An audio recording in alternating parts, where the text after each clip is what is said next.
आज हम इस वीडियो में पढ़ने वाले हैं मैथमेटिक्स एनसीईआरटी क्लास 10th का फर्स्ट चैप्टर जो कि रियल नंबर है। इसकी जो इंट्रोडक्शन है एक्सरसाइज 1.1 की उसके बारे में। एक्चुअली इसमें जो स्टार्टिंग है फर्स्ट चैप्टर का जो इंट्रोडक्शन है फर्स्ट एक्सरसाइज का वो है यूक्लिड डिवीजन लेमा पे बेस्ड। अब सबसे पहली बात है कि ये लेमा है क्या। एक्चुअली लेमा जो होता है वो प्रूवन स्टेटमेंट होता है जिसका यूज हम लोग किसी भी नए स्टेटमेंट या किसी भी थ्योरम को प्रूफ करने के लिए यूज करते हैं। एक्चुअली लेमा को आप थ्योरम भी कह सकते हैं but it's statement is already proved या proven statement. We just use this statement to prove another statements. It's clear? Now proceed करते हैं हम आगे की तरफ। देखते हैं पहले यूक्लिड डिवीजन लेमा कहता क्या है। देखो एक्चुअली हम लोग इसको एग्जांपल्स से लेके पढ़ सकते थे पहले, लेकिन हम स्टार्ट इसलिए पहले ये करना चाहते हैं कि आपका हर एक पॉइंट क्लियर हो जाए। तो हम देखते हैं कि given positive integers a and b there exist unique integers q and r satisfying a equal to b q plus r where r is less than और इक्वल टू 0 और लेस देन b। यहाँ ये साफ clear है कि अगर कोई दो पॉजिटिव इंटीजर दिया हुआ है a और b तो वहां दो और इंटीजर्स एग्जिस्ट करेंगे जो कि q एंड r होंगे, जो एक इक्वेशन को सेटिस्फाई करेगा, जो कि इक्वेशन है हमारा a equal to B Q plus r. ये जो हमारा इक्वेशन है इसको सेटिस्फाई करेगा। अब इस स्टेटमेंट को हम अच्छी तरह से समझने के लिए हम लोग ट्रेडिशनल मेथड जो हमारा जो डिवीजन का है उसको थोड़ा सा एक बार रिकॉल करते हैं। तो आप तो बेटर जानते हो हमारा ट्रेडिशनल मेथड क्या है। ट्रेडिशनल मेथड सिंपल है। अगर हम मान लो कोई भी चीज 25 को मान लो हमें 4 से डिवाइड करनी है, 25 को 4 से डिवाइड करनी है, तो हम लोग क्या करते हैं 6 4 जा 24 that is minus we get 1 as a reminder. अब देखो इसमें हम जो भी कंपोनेंट्स हैं उनको कहते क्या है आप बेटर जानते हो। ये जो होता है क्या होता है डिविडेंड, ये डिवाइजर, ये कोशेंट और ये जो होता है हमारा वो होता है रिमाइंडर। डोंट कॉल इस reminder, it's a remainder. Okay, अब इसको हम लोग पहले से याद करो। आप पिछले जो छोटे क्लासेस में आपने जब डिवीजन स्टार्ट किया था पढ़ना तो इसी पे बेस्ड एक चीज आपने सीखा था कि डिविडेंड इक्वल टू क्या होता था quotient into divisor plus reminder. याद आया? अब आप थोड़ा गौर करो। अगर हम इस स्टेटमेंट के हिसाब से जो स्टेटमेंट है हमारा यूक्लिड डिवीजन लेमा का उस स्टेटमेंट को अगर ध्यान में रखे तो कह सकते हैं ना कि अगर कोई a है, कोई इंटीजर जिसको हम b से डिवाइड कर रहे हैं तो q हमें कोशेंट के रूप में मिल रहा है और r हमें रिमाइंडर के रूप में मिल रहा है। और इस तरह से दोनों एग्जिस्ट कर रहे हैं इन दोनों इंटीजर्स के लिए कि वो इस इक्वेशन को सेटिस्फाई कर रहे हैं a equal to B Q plus r. यहां भी अगर हम गौर करें थोड़ा सा देखो आप, ये जो रिमाइंडर होगा वो रिमाइंडर क्या होगा। रिमाइंडर एक बार यहाँ पे देख लेते हैं हम लोग। रिमाइंडर जो होगा या तो 0 होगा नहीं तो 0 से बड़ा होगा, 0 से तो छोटा होगा नहीं। और लेकिन जो कोशेंट डिवाइजर है, डिवाइजर से हमेशा छोटा होगा तो इसलिए हम यहाँ डिवाइजर लिखेंगे। Is it clear? तो आप गौर से देखोगे, आप क्वोशेंट इनटू डिवीजर लिखो या डिवीजर इनटू क्वोशेंट, कोई अंतर तो नहीं पड़ने वाला है। तो अगर हम पहले डिवीजर लिख ले बाद में क्वोशेंट लिखे तो कोई फर्क नहीं पड़ेगा, क्योंकि यहाँ पे जो है अपोजिट में लिखा है, बाद में क्वोशेंट पहले डिवीजर को लिखा है। सेम कंडीशन क्या यहाँ नहीं है? आप गौर से देखो, ए जो है हम ए यहाँ डिविडेंड लिए थे तो डिविडेंड है, ये हमारा डिवाइजर है, ये हमारा क्वोशेंट है और ये रिमाइंडर है।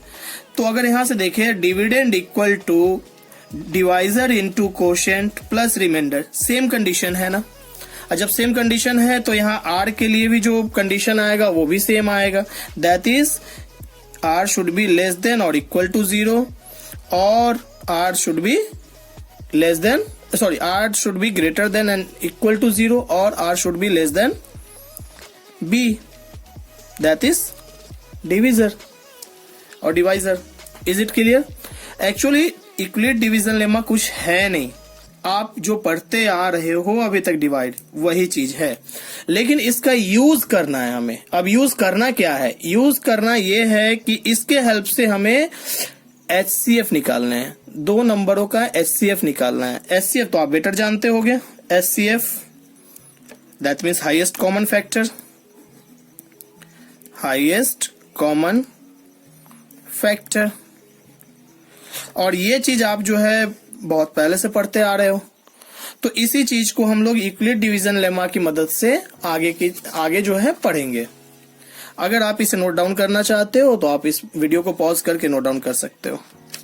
चलो नेक्स्ट में हम लोग नेक्स्ट टॉपिक पे बढ़ते हैं, जो कि हमें फाइंड करना है यूक्लिड डिवीजन लेमा की हेल्प से 2 नंबरों का HCF.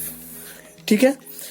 अब इस HCF को समझने से पहले थोड़ा सा हम लोग पहले का जो ट्रेडिशनल मेथड है उस HCF से भी हम लोग समझ सकते थे, लेकिन वो तो आप बेटर जानते हो. डिवीजन मेथड से चल सकते हो या प्राइम फैक्टराइजेशन मेथड से पढ़ सकते हो, उसमें कोई बड़ा इशू है नहीं.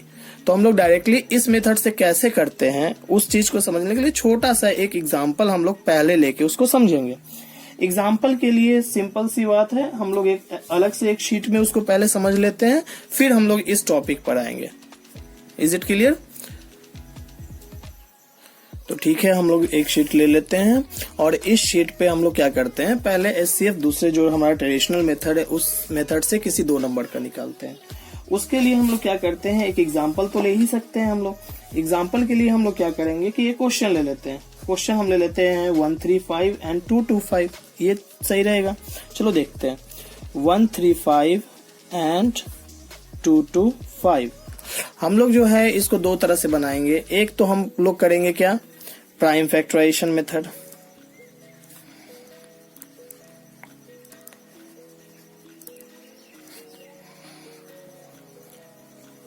चलो पहले इसी से देखते हैं हम लोग.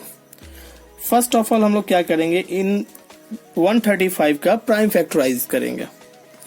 135 का प्राइम फैक्टराइज करेंगे तो क्या आएगा, 3 से 4 3 12, 15, 5 3 15. Now 3 से 15, now again 3 से 5. That means we can write it 3 into 3 into 3 into 5. Again we have 2 to 5, that is 225. अब 225 को भी हम लोग को प्राइम फैक्टराइज करना है. 225 को भी करते हैं तो हम यहाँ भी देखेंगे 3 से डिवाइड हो जाएगा. ये 3 से होगा तो 7 3 21, 75. अगेन 3 से 25 and now 5 and 5. Can we write it 3 into 3 into 5 into 5. Now जो हम लोग जानते हैं इससे बनाना HCF क्या होता है, जो कॉमन फैक्टर्स हो उनका प्रोडक्ट दोनों में. तो कॉमन फैक्टर हम लोग देखते हैं कि यहाँ 3 यहाँ 3 तो 3, ये भी 3 ये भी 3 तो 3, और अब तो 3 नहीं है, now 5. That means 3 3 9, 5 45. HCF is 45. अब क्या है, लॉन्ग डिवीजन मेथड से देख लेते हैं.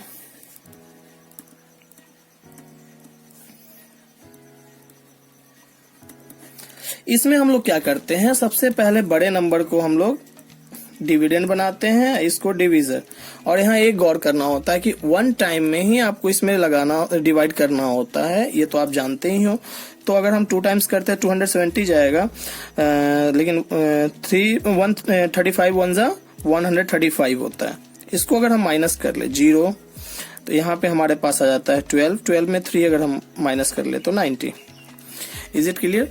अब 90 को क्या करते हैं हम लोग, अब इसको डिवाइजर बनाते हैं. 135 हमारा डिविडेंड हो जाता है, फिर 1 टाइम्स ही जाएगा 90. Now we get 45.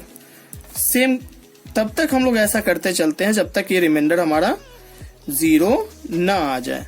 अब देख रहे हैं हम लोग कि रिमाइंडर हमारा 0 आ गया. जिस कंडीशन पे रिमाइंडर 0 आ जाता है वहां पे जो हमारा डिवाइजर होता है उसी को हम लोग क्या बोलते हैं, HCF. हमारा HCF क्या हो गया, 45. अब इसी चीज को हम लोग किस तरह से यूक्लिड डिवीजन लेमा के हेल्प से प्रूफ करते हैं वो देखते हैं हम लोग, कैसे उसमें वो चीज आता है। अगर यूक्लिड डिवीजन लेमा में अगर इसकी बात करें तो सेम कंडीशन है, हमारे पास दो नंबर है, एक ये और एक ये। इसका जो है कुछ वो है, कह सकते हो आप स्टेप है या एल्गोरिदम कह सकते हो, यूक्लिड डिवीजन एल्गोरिदम भी कहा जाएगा, कह सकते हैं एल्गोरिदम। एल्गोरिदम आप बेटर जानते हो कि ये स्टेप्स होते हैं सॉल्विंग द प्रॉब्लम। ये क्या होता है, एक सिस्टमेटिक स्टेप होता है कि आप ये स्टेप के बाद यही स्टेप करोगे, उसके बाद वही स्टेप करोगे। ऐसा नहीं है कि हम फर्स्ट स्टेप कर रहे हैं उसके बाद थर्ड स्टेप करें फिर सेकंड, वैसा कुछ नहीं। स्टेप बाय स्टेप चलना ही एल्गोरिदम कहलाता है। तो वो स्टेप्स मैं लिख के आपको नहीं बता के मैं समझा दे रहा हूँ, वो आपके लिए ज्यादा बेटर होगा। तो वो देखते हैं हम क्या है स्टेप्स। तो इसमें भी हम लोग क्या करते हैं, डिवीजन लेमा क्या कहता है, जो आपका बड़ा नंबर है, जैसे कि हम लोग according to Euclid division lemma कह सकते हैं ना, ईडीएल शॉर्ट में हम लोग यूक्लिड डिवीजन लेमा को लेके चलते हैं। इसमें हम लोग कह सकते हैं ना कि A is equal to B Q plus R होता है, where R is less than और equal to zero, greater than और इक्वल टू जीरो और लेस देन बी। अब इस कंडीशन पे ही हम इसको बैठा के सॉल्व करेंगे, वो कैसे होगा सो देखते हैं। ए का बात जो होगा वो होगा ये, क्योंकि ये बड़ा नंबर है तो ये ए का वैल्यू देगा और ये छोटा वाला है जो बी रहेगा। तो इसी तरह से हम इसको बैठा लें 576 इक्वल टू 4052। अब इसको अगर हम लोग सॉल्व करते हैं तो सॉल्व करने के लिए सबसे पहले हम लोग क्या करेंगे, इसमें ये ध्यान देंगे कि ये कितने टाइम्स में इतना या इससे कम आ जाए। सेम डिवीजन वाला रूल आप डिवाइड भी करके साइड में देख सकते हो। अगर हम इसको देखते हैं कि अगर 12576 है, इसमें अगर हम 3 से डिवाइड करें, 3 टाइम्स अगर डिवाइड करें तो क्या आता है, 3 2 जा 6, 5 3 जा 15 का 5, 1 इन हैंड्स और 4 3 जा 12। 3 टाइम्स जाएगा, 4 टाइम्स तो जाएगा नहीं हमारा, तो इसको हम माइनस करके लिख लेते हैं 0 2 4 420। दैट मीन्स अगर हम इसे 3 टाइम्स मल्टीप्लाई करते हैं तो रिमाइंडर हमारा 20 बनता है। सेम ये फॉर्मेट का हमने लिखा है। अब देखो ये प्रोसेस तब तक हम आगे की तरफ करेंगे। देखो अब यहाँ पे क्या है, अब ए का वैल्यू हो जाएगा क्या, बी, और रिमाइंडर हो जाएगा, सॉरी बी जो है ए बन जाएगा और रिमाइंडर बी बन जाएगा। और ये प्रोसेस तब तक हम रिपीट करेंगे जब तक कि हमारा जो है रिमाइंडर 0 ना हो जाए। इसका मतलब है कि इसे हमको यहाँ लिखना होगा और यहाँ 420 आ जाएगा। क्लियर है। अब 420 में कितना से मल्टीप्लाई करें कि ये इससे कम या इसके इक्वल आ जाए। तो हम लोग देखेंगे कि अगर 9 4 जा 36, 9 10 जा 4000 और 9 2 जा 120, यानी कि वो ज्यादा हो जाएगा। 9 टाइम्स ही हम लोग इसमें कर सकते हैं, तो 9 4 जा 36 और 9 2 जा 180, यानी 3700 एंड समथिंग आएगा, है कि नहीं। चलो अब देखो 9 टाइम्स जब हमने इसमें लगाया तो ये आ गया 9 4 जा 36 और 9 2 जा 180, यानी दैट मीन्स 3780।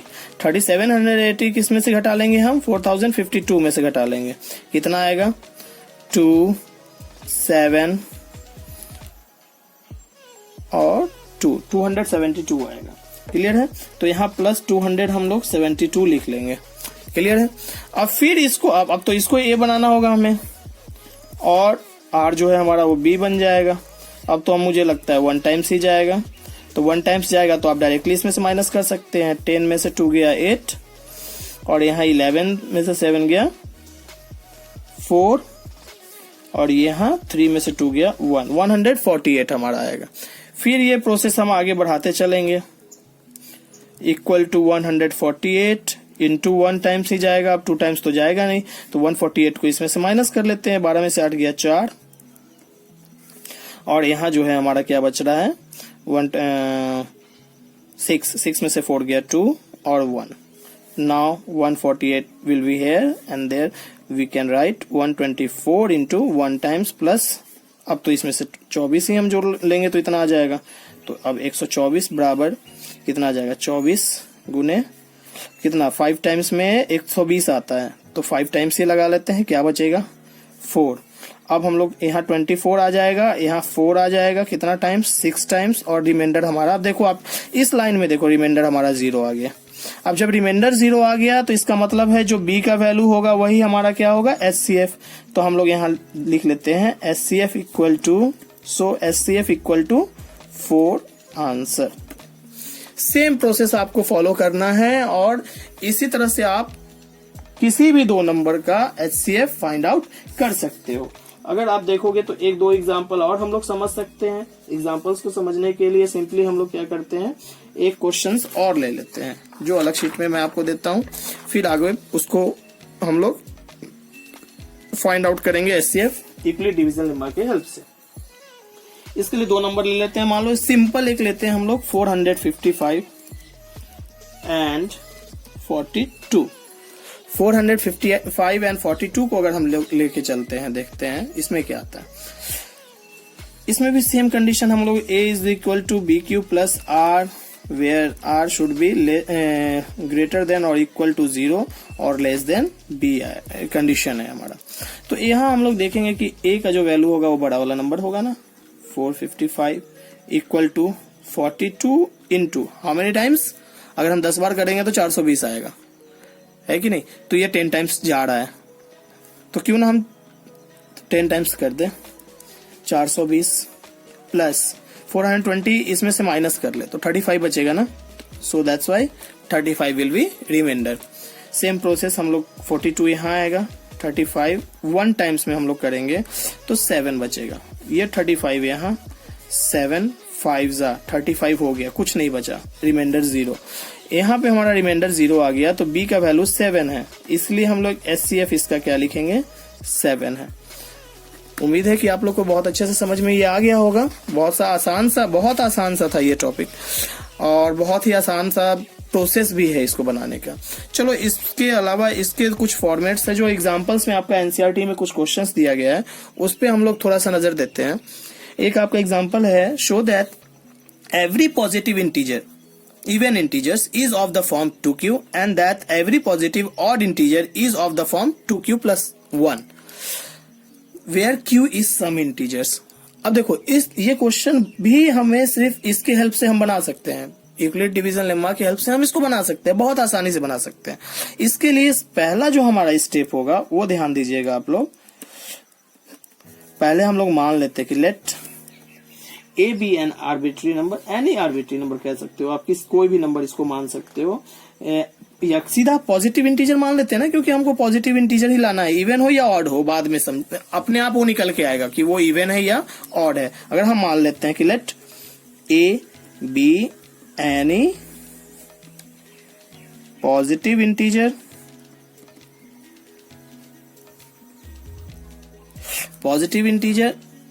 एंड B को हम लोग क्या कर लेते हैं, देखो क्योंकि हमें जो है पॉजिटिव इंटीजर है और B अगर मान लो किसी भी नंबर में 2 से डिवाइड करते हैं, अगर वो पूरी डिवाइड हो जाती है तो वो इवन होता है, ये तो हम लोग जानते हैं। तो क्यों ना हम B को 2 मान ले।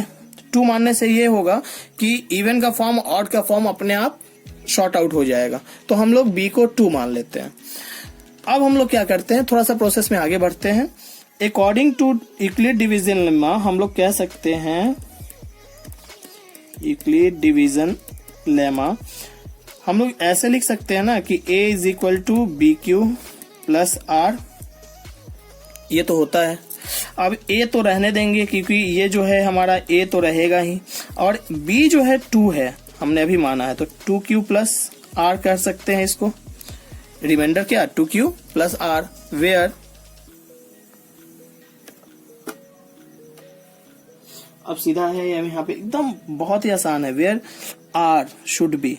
अब जैसे b का वैल्यू r आ गया तो r क्या होगा, r जो है या तो 0 से बड़ा होगा या 0 के इक्वल होगा, या 0 से बड़ा या 0 से इक्वल, या 2 से छोटा होगा, है कि नहीं। 2 से छोटा होगा क्योंकि b का वैल्यू 2 है, इसलिए कह सकते हैं हम लोग सो r should be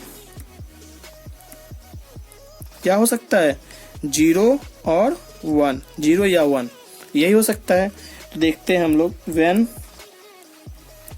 r equal to 0, अगर r इक्वल टू 0 हो तो ये क्या हो जाएगा, तो a equal to 2q plus 0, यानी a इक्वल टू 2q आ गया।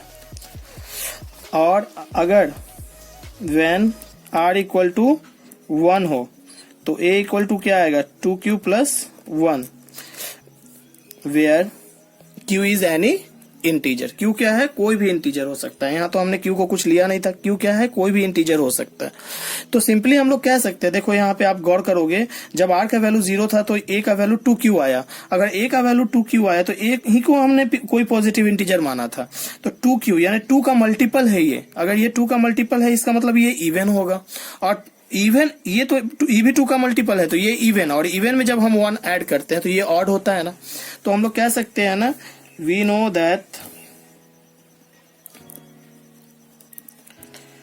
2q is a multiple of 2, so it is even। लिख सकते हैं। and when we add 1 to any even number we get odd number। so अब proof हो गया हमारा कि जो इवन नंबर होगा ये फॉर्म का होगा, ऑड नंबर इस फॉर्म का होगा। So we can say that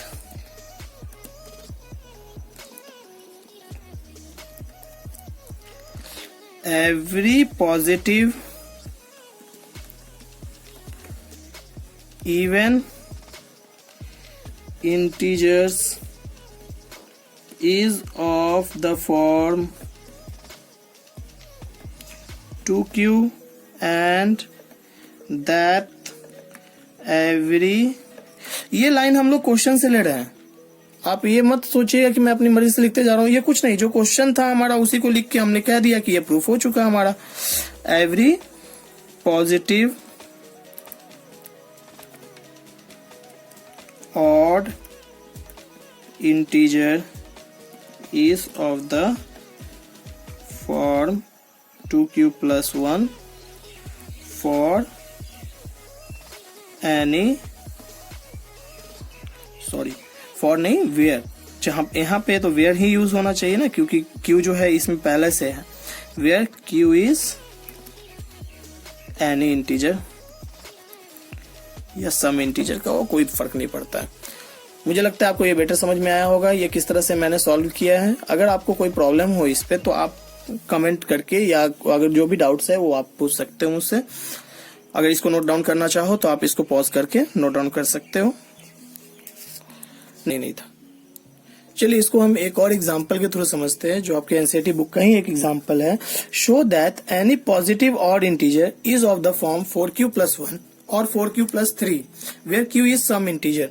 देखो ये भी उसी तरह से बहुत आसान है, सेम प्रोसेस से आप इसको भी बना सकते हो। जैसे मैंने कहा था ना, पहले मान लेंगे let A be any positive integer.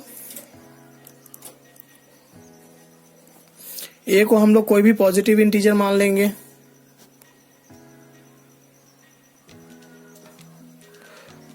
A को हमने पॉजिटिव इंटीजर मान लिया और बी को हम लोगों ने मान लिया 4। तो इस तरह से हम लोग कह सकते हैं कि according to Euclid division lemma a is equal to 4q plus r। इस कंडीशन के हिसाब से तो क्या r क्या होगा हमारा, r जो होगा 0 के इक्वल या उससे बड़ा होगा और 4 से छोटा होगा। तो कह सकते हैं हम लोग कि r जो है may be r must be 0 और 1 और 2 और 3। दैट मीन्स 0 भी हो सकता है, 1 भी हो सकता है, 2 भी हो सकता है और 3 भी, क्योंकि 4 से छोटा होगा। तो देखते हैं सभी के कंडीशन में क्या आता है। When r is equal to 0 then a बराबर क्या होगा हमारा 4q प्लस 0, यानी a इक्वल टू 4q। उसी तरह से हम लोग देखेंगे व्हेन r इक्वल टू 1, अगर r 1 हुआ तो क्या होगा, तो a इक्वल टू क्या होगा, 4q प्लस 1 हो जाएगा। उसी तरह व्हेन r इक्वल टू 2 तो a इक्वल टू होगा 4q प्लस 2। और अगर r 3 होगा तो क्या होगा, when r equal to 3 a equal to 4q plus 3। अगर सभी का कंडीशन आप देखो तो ये 4 का मल्टीपल है, ये भी 4 का मल्टीपल है, ये भी 4 का मल्टीपल है और ये भी 4 का मल्टीपल। तो एक गौर करते हैं, अगर हम जो भी 2 का या 4 का मल्टीपल होता है, यानी इवन नंबर का जो भी मल्टीपल्स होता है वो हमेशा इवन ही होता है, हम जानते हैं ना। तो इसका मतलब है कि ये 4q और इवन में अगर इवन जोड़ेंगे तो वो भी हमारा इवन होता है। तो कह सकते हैं ना, so 4q and 4q plus 2 are even कह सकते हैं। तो इसका मतलब है कि इवन में अगर हम ऑड जोड़ते हैं तो वो ऑड होता है, इवन में ऑड जोड़ते हैं तो ऑड होता है। तो ये दोनों जो बच गया वो हमारा ऑड फॉर्म होगा। इसलिए कह सकते हैं हम लोग कि 4q प्लस 1 and 4q plus 3 are odd. So we can say that every, और any भी कह सकते हो, सॉरी any लेके चलते हैं क्योंकि हमारे क्वेश्चन में any है। any positive odd integer is of the form 4q plus 1 and और 4q plus 1 के फॉर्म में भी हो सकता है और 4q plus 3 के भी फॉर्म में हो सकता है। तो 4q plus 1 प्लस और 4q plus 3, इसको ब्रैकेट में ले लो आप, कोई दिक्कत नहीं है। और यहाँ अगर हम लोग q क्या है हमारा, कोई भी इंटीजर है, q इज सम इंटीजर्स। बस बात खत्म। इतना ही आपको हर चीज के लिए ऐसा प्रूफ करने के लिए करना है। देखो इसी का एक नेक्स्ट एग्जांपल है हमारे पास, जो कि आपका काजू बर्फी पे है, जो एग्जांपल नंबर 4 है आपकी एक्सरसाइज का, सॉरी बुक का, चैप्टर 1 का। ए स्वीट सेलर हैज 420 काजू बर्फीज एंड 130 बादाम barfis. She want to stack them in such a way that each stack has the same number and they take up least area of the tray. What is the number of that can be placed in each stack of this purpose? तो अब इसके लिए हम लोग क्या करेंगे, simply देखो, आप कह रहा है कि 420 काजू बर्फी है, 130 बादाम बर्फी है तो बर्फी। अब इनको क्या है, स्टैक में सजाना है, और स्टैक में इस तरह से सजाना है कि एरिया कम ले और नंबर ऑफ स्टैक्स ज्यादा, them such a way that each stack has the same number, और हर स्टैक में नंबर सेम आए। और इसके लिए हम लोग क्या कह सकते हैं, सिंपली हम लोग अगर इसके लिए ट्रायल एंड एरर मेथड से चलेंगे तो बहुत लेंदी भी होगा। ट्रायल एंड एरर से बनाया जा सकता है लेकिन लेंदी होगा, थोड़ा सा प्रोसेस थोड़ा अलग हो जाएगा। सिंपली अगर हम इन दोनों का एचसीएफ निकाल लें, अगर एचसीएफ निकाल लेते हैं तो कह सकते हैं ये जो है मैक्सिमम नंबर देगा बर्फी का, जो कि हर एक स्टैक में रखा सकता है मैक्सिमम नंबर, और कम से कम स्टैक बना सकता है। यानी बर्फीज को स्टैक में हम लोग को ज्यादा रखना है और स्टैक की संख्या कम होनी चाहिए, जिससे कि एरिया कम ले। तो सिंपली हम दोनों का क्या करेंगे, एचसीएफ निकालेंगे। सॉल्यूशन के लिए क्या करेंगे, we have to find the HCF of 420 and 130 to find out, yeah, to get maximum burpees in a stack and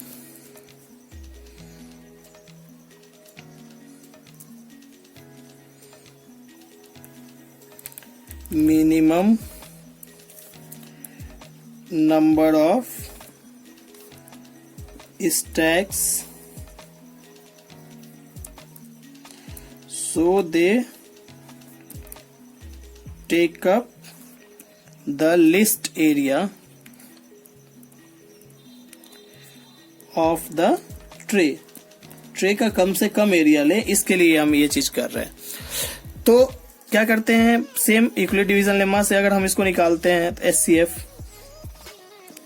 लिख दो आप यहाँ पे, यूजिंग यूक्लिड डिवीजन लेमा। आप फुल लिखना, ये वीडियो लॉन्ग ना हो जाए इसके लिए मैं थोड़ा सा, ये इससे ज्यादा कोई लॉन्ग नहीं होगा, इतना तो मैं बीच में ही बोल दे रहा हूँ, लेकिन थोड़ा सा आप ध्यान दे लेना इसको। 420 ये बड़ा नंबर है हमारा, तो इसको पहले लिखेंगे। ये 130 कितना टाइम्स जाएगा, 3 टाइम्स हम आराम से ले सकते हैं। 13 3 जा 390 आएगा, यानी 130 3 जा 390, तो 3 टाइम्स। और बचेगा कितना, सॉरी यहाँ तो प्लस का साइन हम लोग लेंगे ना, रिमाइंडर जो बचेगा उसको ऐड करेंगे, तो 30 विल बी रिमाइंडर। अब तो उसमें लगेगा नहीं, तो अब यह क्या करते, 130 यहाँ आ जाएगा, तो 30 into 4 120, that means 10 will be reminder. 30 equal to 10 into 3 plus 0, so we found that 10 is the SCF of that, so we can write that required number of stack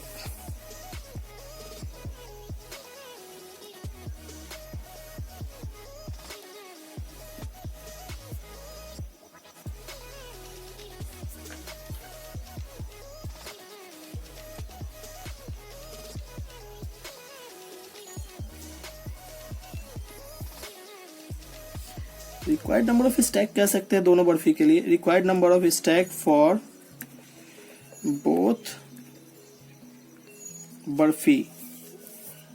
बर्फीज, देखो बोथ बर्फीज के लिए कितना, HCF जो आया वही ना होगा, तो HCF हमारा क्या हो गया, यहाँ से HCF हमारा 10 है, तो कितना आ जाएगा, 10 stacks will be answer for each one. Is it clear now? अब आप लोग इसके बाद एक्सरसाइज कर सकते हैं, और नेक्स्ट वीडियो में मैं एक्सरसाइज 1.1 का सभी सॉल्यूशन आपको सामने करके बताऊंगा। Thank you for watching it. अगर आपको ये वीडियो पसंद आया हो या आपको अच्छी तरह से समझ में आया हो तो आप इसको सब्सक्राइब कर लेंगे। Thank you so much. Wait for the next video.